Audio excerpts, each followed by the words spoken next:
नमस्कार, your money में आपका स्वागत है। मैं हूं कविता थपलिया। योर मनी में आज हम बात करेंगे इंश्योरेंस की और दर्शकों के सवालों के जवाब देंगे अपना पैसा.com के CEO हर्ष रुंगटा। आपका स्वागत है हर्ष।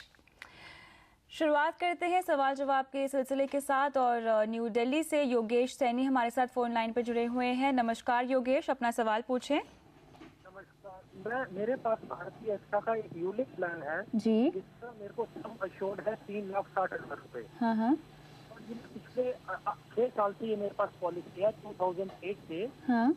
इसका मैं एनुअल प्रीमियम 18,000 रुपीज दे रहा हूँ और इसका आज की डेट में फंड वैल्यू अप्रोक्सीमेटली 1,10,000 है। मेरा ये सवाल है कि क्या मैं यूलिप प्लान के अलावा कोई टर्म प्लान ले सकता हूँ, और यदि ले सकता हूँ तो उसका मेरे को कितना सम अश्योर्ड मिल सकता है भारतीय एक्सा अगर लेना चाहूँ। आप बताएंगे आपकी सालाना आय कितनी है? 5 लाख से थोड़ा सा ऊपर, 5,25,000 के बीच। 5,25,000 हर्ष इनकी सालाना आय है। क्या इन्हें यूलिप के बजाय एक टर्म कवर तो खैर लेना बहुत ही ज़रूरी है? ज़रूरी है तो लेकिन योगेश जी आपकी उम्र कितनी है? सर मेरी उम्र अभी 39 ईयर्स है। 39 ईयर्स है तो मेरे ख्याल से आपको करीबन 20 या 21 साल का जो है टर्म कवर लेना चाहिए। एक रफ एस्टिमेट से आपको कम से कम 12 गुना यानी करीबन 60 लाख का टर्म कवर आपको लेना चाहिए। और बिल्कुल आप ले सकते हैं टर्म कवर। जब भी आप लें कंप्लीटली सब कुछ डिस्क्लोज करें, इंक्लूडिंग जो भी एग्जिस्टिंग इंश्योरेंस पॉलिसीज़ हैं आपकी, वो कंप्लीटली डिस्क्लोज करें। 60 लाख मिलना कोई भी प्रॉब्लम नहीं होगी। भारतीय एक्सा में अगर आप 20 साल की पॉलिसी लेंगे 60 लाख की, तो करीबन आपका 7 से 7,500 रुपये तक का प्रीमियम बनेगा। एंड 60 लाख शुड आपकी जो 5 लाख की इनकम है उसके हिसाब से 60 लाख का जो फिगर है वो मिलने में बिल्कुल भी दिक्कत आपको नहीं आनी चाहिए। सबसे इम्पॉर्टेंट चीज़ है आप समझ लें कि ये पॉलिसी आप ले क्यों रहे हैं। तो आपने जब यूलिप ली थी तो क्यों ली थी, और ये टर्म पॉलिसी से आपका उद्देश्य क्या है? सर मैं अपना फ्यूचर में फैमिली की प्रोटेक्शन के लिए चाहता हूँ, और यूलिप प्लान जब मैंने लिया था तो सेल्स एजेंट के कहने पर इन्वेस्टमेंट प्लस इंश्योरेंस कवर दोनों के पॉइंट ऑफ व्यू से लिया था। तो यहाँ पर उन्होंने इन्वेस्टमेंट के पर्पस से मेरे ख्याल से इसमें पैसे डाल दिए और उसी में गलती हो जाती है। बिकॉज जब आप इन्वेस्टमेंट कम इंश्योरेंस लेते हैं तो न आपको अच्छा इन्वेस्टमेंट मिलता है, न आपको इनफ इंश्योरेंस मिलती है। अब जो सोच रहे हैं वेरी क्लियरली कि फैमिली का प्रोटेक्शन होना चाहिए अगर मुझे कुछ हो जाता है तो एकदम सही दिशा में जा रहे हैं और ये इनको तुरंत ले लेना चाहिए। और इस यूलिप प्लान के बारे में आप क्या कहेंगे फिर? तो यूलिप प्लान के बारे में अनफॉर्चुनेटली योगेश जी आपने सारे डिटेल्स नहीं दिए कि इस प्लान का एग्जैक्ट नाम क्या है, कौन से फंड में आपने इन्वेस्ट किया है। एक आसान तरीका ये है कि आप ये जो भी फंड में आपने इन्वेस्ट किया है उसका परफॉर्मेंस कैसे रहा है पिछले 3 साल का, पिछले 5 साल का, और कंपेयर टू बेंचमार्क जो भी उस फंड का बेंचमार्क था। तो अगर फंड का परफॉर्मेंस ही अच्छा नहीं रहा है तो इसको आपको बंद करना सोचना चाहिए। और अब बिना सरेंडर चार्ज के मोस्ट लाइकली होगा कि कोई सरेंडर चार्ज नहीं होगा। और सेकेंड आपको ये देखना है कि ऑनगोइंग चार्जेस कितना है। अगर फंड परफॉर्मेंस अच्छा है और ऑनगोइंग चार्जेस कम है तो इसको कंटिन्यू करिए, और अगर फंड परफॉर्मेंस खराब है या ऑनगोइंग चार्जेस ज़्यादा हैं तो इसको सरेंडर करके अपना पैसा ले लीजिए और इसको अच्छे एक इन्वेस्टमेंट ऑप्शन में डालिए, चाहे वो फिर पीपीएफ हो या अच्छे म्यूचुअल फंड्स हो, चाहे डेट हो, चाहे इक्विटी म्यूचुअल फंड्स हो। तो जहाँ तक आपके यूलिप की बात है योगेश, आपको अपने फंड की परफॉर्मेंस देखनी पड़ेगी, उसके बाद ही आप कोई निर्णय लीजिए। लेकिन हर्ष, यहाँ पे आपने कहा इनको 60 लाख का टर्म कवर लेने की ज़रूरत है। आपने 2 टर्म कवर सजेस्ट भी किए हैं, भारतीय एक्सा और अविवा लाइफ के। कितना प्रीमियम आएगा इनको सालाना? करीबन 7.5, क्योंकि उम्र नहीं पता थी तो करीबन 7,500 रुपये का प्रीमियम आना चाहिए। 20 साल का अगर ये कवर लेते हैं 60 लाख का, रफली 7,500 गिव और टेक 500 रुपया सालाना। तो योगेश, आप यहाँ पर आपको एक टर्म प्लान लेने की ज़रूरत है। 60 लाख का टर्म कवर आप अपने लिए ले सकते हैं और भारतीय एक्सा और अविवा आई लाइफ यहाँ पर आपको रेकमेंड किए जा रहे हैं हर्ष द्वारा। क्या आपका और कोई सवाल है? Thank you. अब बढ़ते हैं अगले दर्शक की ओर। यहाँ पर हरिद्वार से राजीव हमारे साथ फोन लाइन पर जुड़े हुए हैं। नमस्कार राजीव, अपना सवाल पूछें। नमस्कार मैडम। हाँ जी।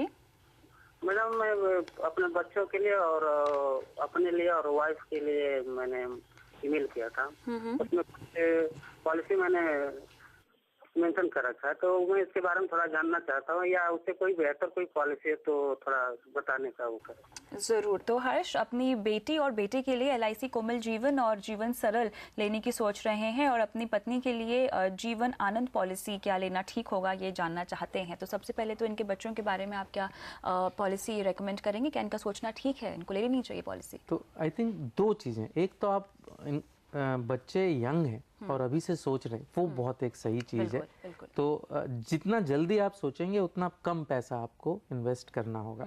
लेकिन जो सोच रहे हैं कि मैं इसमें इंश्योरेंस भी ले लूं, इन्वेस्टमेंट भी ले लूं, अब बच्चों की लाइफ पर इंश्योरेंस लेना कोई समझदारी नहीं है, क्योंकि कमाते नहीं है।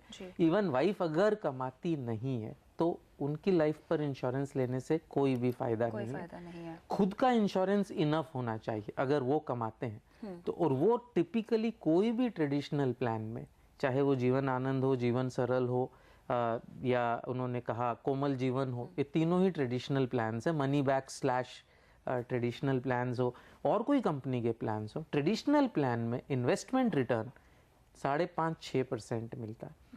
तो मिक्स मत करिए। अभी हमने पहले सवाल के जवाब में भी यही कहा कि आप जब ये मतलब आप जब गेहूं और चावल मिक्स करके खाते हैं तो बहुत अच्छा वो स्वादिष्ट शायद नहीं बनेगा, न आपको गेहूं का टेस्ट आएगा न आपको चावल का टेस्ट आएगा। तो आप इन्वेस्टमेंट के लिए कृपया प्रॉपर चीज, अगर आपको रिस्क नहीं लेनी है, PPF एक बहुत ही बढ़िया आपके लिए साधन है। और अगर आप थोड़ी रिस्क ले सकते हैं, और जब बच्चों के लिए कर रहे हैं तो थोड़ी रिस्क आप ले सकते हैं क्योंकि समय है आपके पास, तो आप उसको थोड़ा हिस्सा सिस्टमैटिक तरीके से इक्विटी म्यूचुअल फंड्स में भी लगा सकते हैं। लेकिन ये सब करने से पहले टर्म इंश्योरेंस आप जरूर से ले लें कि अगर आपको कुछ हो जाता है तो जो भी प्लान्स आपने बच्चों के लिए बनाए हैं वो बिल्कुल भी अफेक्ट नहीं होने चाहिए। और ये दोनों को आप अलग रखेंगे तो आपके लिए और आपके परिवार के लिए बहुत ही अच्छा रहेगा। तो राजीव, इन्वेस्टमेंट और इंश्योरेंस को यहाँ पर आपको अलग रखने की सलाह ही दी जा रही है। आपको म्यूचुअल फंड में SIP के द्वारा जो है आप निवेश कर सकते हैं। और जहाँ तक इंश्योरेंस की बात है, आपको अपने लिए एक टर्म कवर लेना सबसे पहले बहुत ज़्यादा ज़रूरी है। उम्मीद करते हैं कि आपको अपने सवाल का जवाब यहाँ पर मिल गया होगा। और योर मनी में फ़िलहाल वक्त है एक ब्रेक का, लेकिन सवाल जवाब का सिलसिला जारी है। आप बने रहिए हमारे साथ।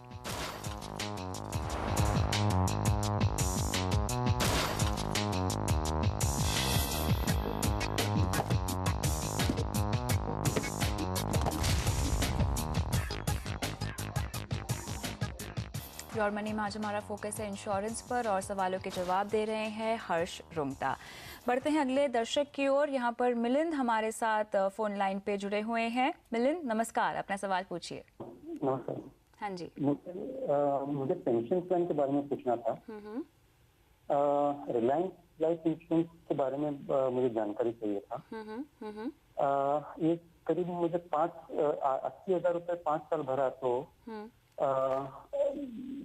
10 साल के बाद 32,000 अप टू 20 ईयर देंगे, ऐसा बोल रहे हैं। ठीक है, ऐसा हो सकता है? ठीक है मिलिंद, यहाँ पर आप जानना चाहते हैं आपको अपनी रिटायरमेंट की यहाँ पर प्लानिंग करनी है, अपनी पेंशन की प्लानिंग करनी है, तो इसके लिए तो कई सारे विकल्प मौजूद हैं। यहाँ पे आप किसी पेंशन प्लान के बारे में क्यों सोच रहे हैं? ठीक है, पेंशन अभी मेरे पास आइटम है और मैं LIC का भी ये ले चुका हूँ और चाइल्ड का प्लान भी ले चुका हूँ, स्मार्ट प्लस करके। तो मुझे अभी पेंशन का थोड़ा ये था। ठीक है, तो बेसिकली आपको अपनी रिटायरमेंट की प्लानिंग हर्ष लगता है इन्हें करनी है, और चूंकि इनके पास कुछ और पॉलिसीज भी हैं तो इन्हें लगा कि पेंशन प्लान ले लेना चाहिए, तो इनकी रिटायरमेंट के लिए वो एक बेस्ट ऑप्शन होगा। क्या सजेस्ट करेंगे आप इन्हें? तो मेरे ख्याल से जो सबसे बड़ी गलती मिलिंद आप कर रहे हैं वो ये है कि आपको अपनी रिटायरमेंट की प्लानिंग करनी है। यानी अब आप शायद 35-36 साल के हैं। क्या आपकी उम्र क्या है मिलिंद? 36 है। तो अभी आप रिटायर होंगे शायद 58 या 60 पर। आपके पास 20-22 साल है एक मुश्त रकम जमा करने के लिए। ये रकम आप किसी भी तरीके से जमा कर सकते हैं। ये जरूरी नहीं है कि आप ऐसी स्कीम में पैसा डालें जिसके नाम में पेंशन हो, जिसके नाम में रिटायरमेंट हो। ये जरूरी नहीं है, आप किसी भी तरीके से पैसा जमा कर सकते हैं। आप पीपीएफ में पैसा जमा कर सकते हैं, आपके पास समय है। आप म्यूचुअल फंड्स में पैसा जमा कर सकते हैं, आप इक्विटी लिंक्ड सेविंग स्कीम में पैसा जमा कर सकते हैं। अब जब आप पेंशन प्लान की जो आप बात कर रहे हैं, चाहे वो रिलायंस का हो, चाहे और कोई भी कंपनी का प्लान हो, अगेन उसमें चूंकि चार्जेस बहुत हाई होते हैं और उसकी गारंटी होती है, लेकिन अगर आपको गारंटीड रिटर्न्स ही चाहिए तो पीपीएफ में डालिए। आप देखेंगे कि पीपीएफ में जो रिटर्न आपको मिलेगा दैट विल बी बेटर अगर आप ट्रेडिशनल पेंशन प्लान के मुकाबले देखेंगे। सेकेंड एडवांटेज पीपीएफ में आपका ये रहेगा कि जो पैसे आपको उस समय मिलेंगे उससे आप जो चाहे कर सकते हैं, जिस तरीके से चाहे आप एक रेगुलर इनकम कैसे निकालें उसमें से, वो आपके पास सारे ऑप्शन ओपन है। जबकि आप अगर पेंशन प्लान में पैसा डालेंगे तो उसी इंश्योरेंस कंपनी से आपको अन्यूटी लेनी होगी। आप 1/3 पैसा ले सकते हैं, लेकिन 2/3 पैसा उसी कंपनी में वापस डालकर उनसे एक रेगुलर एनुअल इनकम आपको लेनी होगी। उनकी उस समय क्या पॉलिसीज होंगी, उस पर अच्छे रिटर्न मिलेंगे नहीं मिलेंगे, आप लॉक्ड इन हो रहे हैं तो और उसके लिए आपको कोई वैल्यू नहीं मिल रही है लॉक्ड इन होने के लिए। तो मेरे ख्याल से आप ये जो आपके एक मन में है कि मुझे पेंशन प्लान लेना चाहिए, इससे आप दूर हटें। अगर आपको टैक्स ब्रेक की जरूरत है तो पीपीएफ में पैसा डालिए या इक्विटी लिंक सेविंग स्कीम में पैसा डालिए। और अगर और आप नेशनल पेंशन स्कीम भी देख सकते हैं, न्यू पेंशन स्कीम भी देख सकते हैं।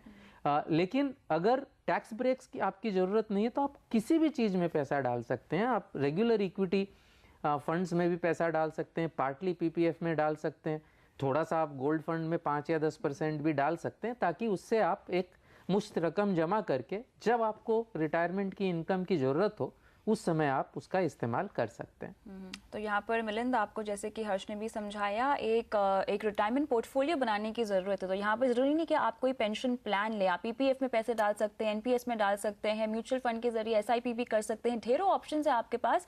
इंश्योरेंस और इन्वेस्टमेंट को आप यहाँ पर अलग अलग रखें, ये सबसे ज़्यादा ज़रूरी बात है। आगे बढ़ते हैं, अगला सवाल लेते हैं। अनुराग का ईमेल आया है, एलआईसी की 4 पॉलिसी में हर साल भारी भरकम निवेश ये कर रहे हैं, लेकिन अब शायद इन्हें समझ में आ गया है कि इंश्योरेंस को इन्वेस्टमेंट से अलग रखना चाहिए। तो जानना चाहते हैं कि मौजूदा पॉलिसीज का ये क्या करें। हर्ष, क्या सलाह देंगे आप यहाँ पर अनुराग को? इनकी पॉलिसीज आपको बता दूं मैं, मनी बैक पॉलिसी, एलआईसी की बेसिकली 4 पॉलिसीज, जिसमें एक मनी बैक है, पेंशन प्लान है, जीवन छाया है और एंडाउमेंट प्लान भी है इनके पास। तो अब क्या करना चाहिए? अब इन्हें समझ में आ गया है कि इंश्योरेंस और इन्वेस्टमेंट को अलग अलग रखना चाहिए। तो सबसे पहले तो ये करना चाहिए कि फ्यूचर में सेम गलती ना करें। अब कम से कम अगर खरीदें इंश्योरेंस खरीदें तो सिर्फ प्रोटेक्शन वाली इंश्योरेंस खरीदें। अब जहाँ रहा सवाल एग्जिस्टिंग पॉलिसीज का, तो 2 चीजें हैं। अब चूंकि ये पैसा खर्चा कर चुके हैं, अब सरेंडर वैल्यू कितनी है ये देखो। जो गया वो तो गया, आज की तारीख में सरेंडर वैल्यू कितनी है ये देखो। चूंकि हमको सारे डिटेल नहीं दिए गए हैं इसलिए स्पेसिफिक एडवाइस नहीं दे सकते। सरेंडर वैल्यू आज की देखिए, वो आप इंश्योरेंस कंपनी में अप्लाई करेंगे, वो आपको बता देंगे कि सरेंडर वैल्यू कितनी है, फ्यूचर के कितने प्रीमियम्स देने हैं और एक प्रपोज्ड मैच्योरिटी वैल्यू क्या हो सकती है, वो अगेन आपका एजेंट आपको बताएगा। उसको थोड़ा सा डिस्काउंट करिए क्योंकि हो सकता है वो थोड़ी बढ़ा चढ़ा के बताए। उसका अगर आप IRR निकालेंगे, वो अगर 8% से ज़्यादा है, जो अब हो सकता है, जब शुरू किया था तब 5-5.5% से ज़्यादा नहीं होगा, लेकिन अब चूंकि वो पैसे तो चले गए और सरेंडर वैल्यू रह गई छोटी, तो अब शायद वो बढ़ गया IRR। तो वो कैलकुलेशन इनको हर पॉलिसी के लिए करना होगा। मेरी तो इनको यही सलाह होगी कि आप एक सर्टिफाइड फाइनेंशियल प्लानर से, जो वित्तीय सलाहकार होते हैं, उनसे आप सलाह लें, तो एक तरीके से आपका पोर्टफोलियो जो है वो बराबर से बना देगा और फ्यूचर में मॉनिटरिंग करने के लिए भी आपकी सहायता करेगा। और मेक श्योर कि वो फी बेस्ड फाइनेंशियल प्लानर हो, तो ताकि वो जो भी रिकमेंडेशंस दें वो आपको ये स्वतंत्रता होनी चाहिए कि आप उसको सेपरेटली आप उसको जाके बाजार से खरीद सकें, न कि उसी से खरीदना हो। इससे ये आपको श्योर रहेगा कि जो सलाहकार है वो आपके हित में एडवाइस दे रहा है। सारांश में एग्जिस्टिंग पॉलिसीज के लिए एकदम कहना मुश्किल है, लेकिन अगर 5-6 साल बीत चुके हैं तो शायद पॉलिसी में बने रहना ठीक है। लेकिन एकदम नहीं कहा जा सकता। फ्यूचर में प्लीज़ ऐसा ना करें, आप एग्जिस्टिंग इंश्योरेंस ही प्रोटेक्शन वाली इंश्योरेंसेज ही खरीदें। तो यहाँ पर अनुराग आपको सलाह यही है, सरेंडर वैल्यू, मैच्योरिटी वैल्यू और बाकी के प्रीमियम के हिसाब से IRR निकालें। अगर 8% से कम है तो फिर आपको सरेंडर करने की सलाह यहाँ पर दी जा रही है। इसी के साथ अभी योर मनी में लेंगे एक ब्रेक, लेकिन अगर आप भी हमसे म्यूचुअल फंड, इंश्योरेंस या फाइनेंशियल प्लानिंग से जुड़े सवाल पूछना चाहते हैं तो हमें ईमेल कीजिए mf@moneycontrol.com पर। आप हमें फेसबुक पर भी फॉलो कर सकते हैं। आपको विजिट करना है facebook.com/आवाज़-योर-मनी और पोस्ट करने हैं अपने सवाल।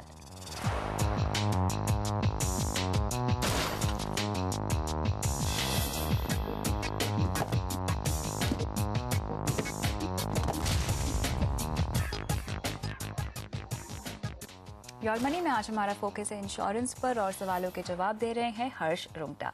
मिर्जा माहिर बेग का ईमेल आया है। इनके पास कंपनी की तरफ से 3 लाख का हेल्थ कवर है जिसमें इनकी पत्नी भी शामिल है, लेकिन अब इन्हें चिंता हो रही है रिटायरमेंट के बाद के मेडिकल खर्चों की और जानना चाहते हैं कि क्या अलग से इन्हें अपने लिए हेल्थ कवर ले लेना चाहिए या नहीं।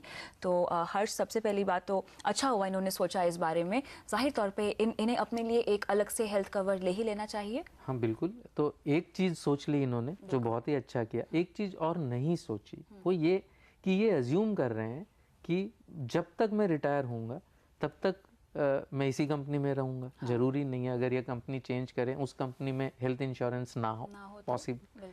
इवन अगर सेम कंपनी में रहे, अब चूंकि ये मेडिकल प्रीमियम जो ग्रुप पॉलिसीज पे प्रीमियम है वो इतने बढ़ रहे हैं कि कंपनियां काट रही हैं, बेनिफिट्स काट रही हैं। तो ये जरूरी नहीं कि जो आज 3 लाख का कवर है वो कल आपको 3 का ही मिले। ये जरूरी नहीं कि आज आपका परिवार कवर हो रहा है कल वो कहेंगे नहीं सिर्फ आप ही के लिए रखें।